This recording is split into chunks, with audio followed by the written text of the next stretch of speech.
the topic of question in terms of social media, more specifically. Yes, I mostly talk about politics, but this is more of a social scenario because we need to recognize that with the increase of social media being the public square that we think it is, we should treat it as a very unique place, specifically talking about X. And I want to propose some things that I think in the long run can benefit our conduct to one another, and more specifically, conduct in general in the most popular or the growing populace of the internet being X, right? And other social media platforms too, where consistent communication is a thing. The first thing I want to point out kind of falls in line with the social subtopic is porn. I think Elon Musk, my proposal to you is that when it comes to X, you should create a function on the platform. And it's a twofold function. The first function is indicate any content that is being posted on this platform that is literally porn should be marked differently as X-rated content.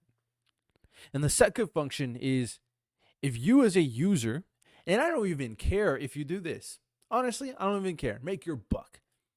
But if you as a user don't want to see porn on your timeline, you should be allowed and given the opportunity to ban all porn on your timeline. All of it should be banned. All OnlyFans content, all random sex videos, all hentai sex videos, all nude pictures, all hentai pictures. Some of the most depravable sexual content on the platform should all be banned. You, Elon Musk, should give me, the individual, the ability to ban all of that porn on X. So that's the first thing I want to provide you as a alternative, because I fall in the line thinking that X itself or porn itself shouldn't be on social media. I think it should just be banned on social media. I don't see the inherent value for it to be on social media. I think nowadays, especially recently, anytime a post goes viral, some OnlyFans creators putting her link in the comments to it and attach themselves to some desperate dude trying to get them to buy her content. I think porn just plays into the pathetic people on the internet. And I'm sorry to say, because I've definitely dabbled in porn quite a bit myself, but I'll never buy it. I'll never pay for it. It's free on the internet. And if I want to get horny and get my rocks off, I just go look for it on the internet. But if I'm on social media to engage with the conversation and see some news or engage in conversation about sports and anime, I shouldn't run the risk of porn appearing on my timeline. That is not something I should have to worry about. This is very specific, X-rated content that should be set aside for a very specific purpose. So that is a recommendation for me when it comes to porn. I think it serves no value on the platform, so mark them differently in terms of porn content creators. And if they break the rules and they post porn content on your platform without marking it appropriately, they should get a warning and then eventually get banned off the platform. Follow the rules. And what I mean by in terms of making your bag, Elon Musk, is if you want them to pay for Blue or the membership to acquire this function, go for it. As long as you give us the ability to ban all porn on the website, I'm all here for it. So that's the first thing I want to point out for everybody. The next thing I want to point out is false information. X has become the platform of news and news sources and reliable opinions, so to speak. The problem with that is it shouldn't be the platform of news sources, and reliable opinions, because a bunch of random people can go on the platform and say whatever they want, whether or not it's fact checked. Now, You've done a great job in creating community notes to provide the opportunity for people to fact check this information. However, I think there needs to be a step forward to this aspect. Oh, you also took the opportunity to, if someone community notes fact checks your content, I think you said their tweet will be demonetized. Another great thing, and it definitely incentivized more real news being published or real factual statements being published. I definitely think that platforms that post news sources, platforms that are created for the sole purpose of providing factual information, should be held at a higher standard on the platform than other accounts.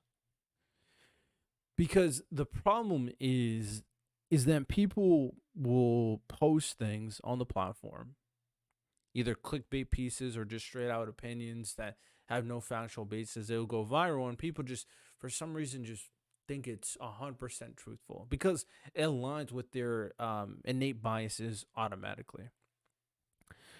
So you make it very clear on the platforms that are here to provide factual information. Matter of fact, you kind of differentiate themselves from the crowd based off tenured track record. And what I mean by this is platforms that are constantly putting out information, factual information that you can rely on and you can accept as potential good information.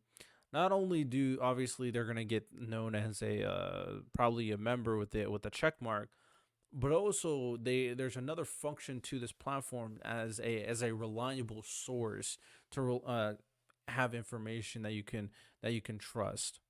I think that would be a good stepping stone in terms of establishing certain legitimacies over others. Whether or not you agree to that is up to you, because I still like the community notes aspect, and I still like the fact that you could demonetize tweets. My biggest thing I guess I would point out, even if you don't even agree with the aspect of more legitimate sources being distinguishing themselves based off their own track record of legitimacy, is that there should be harsher punishments to those people continuously putting out wrong information. Because the platform like X and how it plays into the algorithm and going viral, and other social media platforms, matter of fact, it can just be extremely dangerous. Extremely dangerous. If we keep up with the idea that you put out something not fact checked, you keep on doing it, it's constantly wrong. It creates a stir. It creates wrong kind of perspectives on certain topical content and topical issues regarding politics, specifically social issues, cultural issues. And it just creates an unnecessary mob, and you just continuously do it. At that point, you need to, I think you need, and don't take away their freedom of speech, but I think you need at that point need to kind of change how these content goes viral for people. Maybe put a certain notification that this type of individual is not the most reliable source in terms of information. It's really something to think about. But what I really want to go off of that, what I really want to go off of that is that there are certain accounts on social media that parade themselves as false accounts in the viewpoint of being a parody account. And being a parody account means that you are kind of making fun of the platform.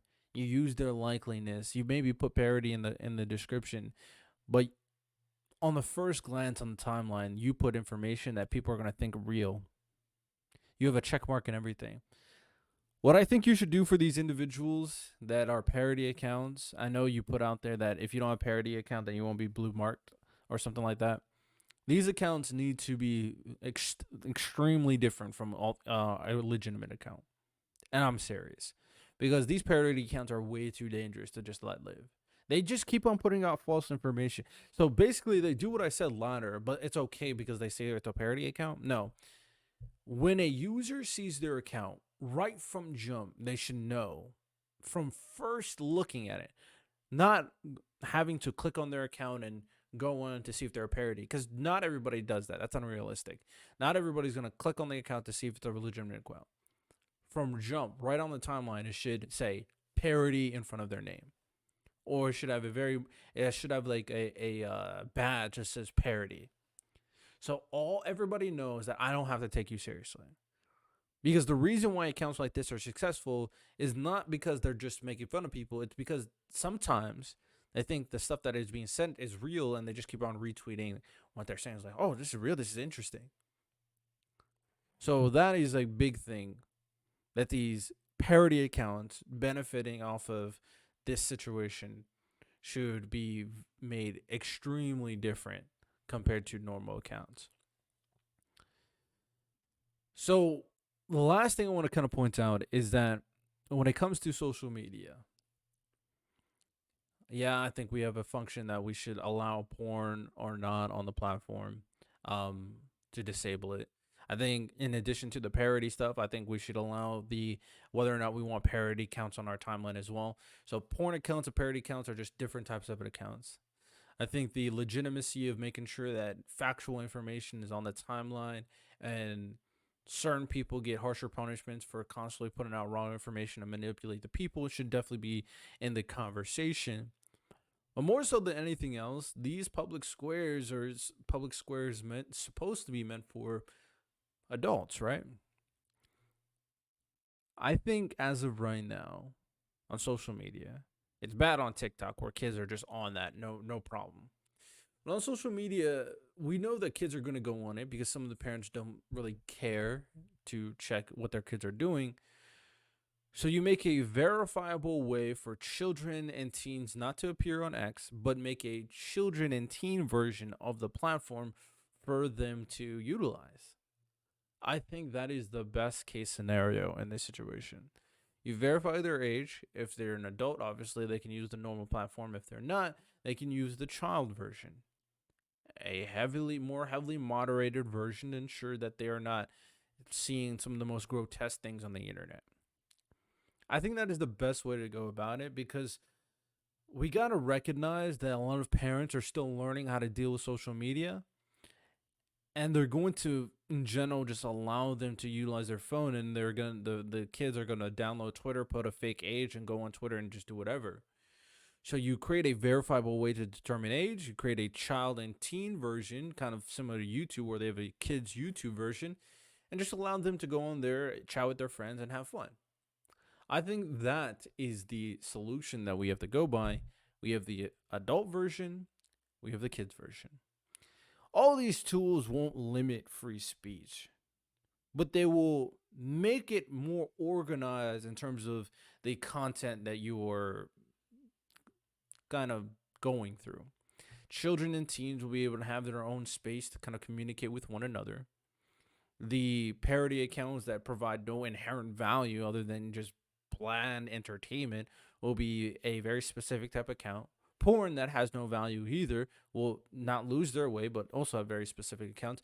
And to be honest, the excuse of, oh, porn people are going to lose their money, I don't care. I really just don't. I don't feel bad.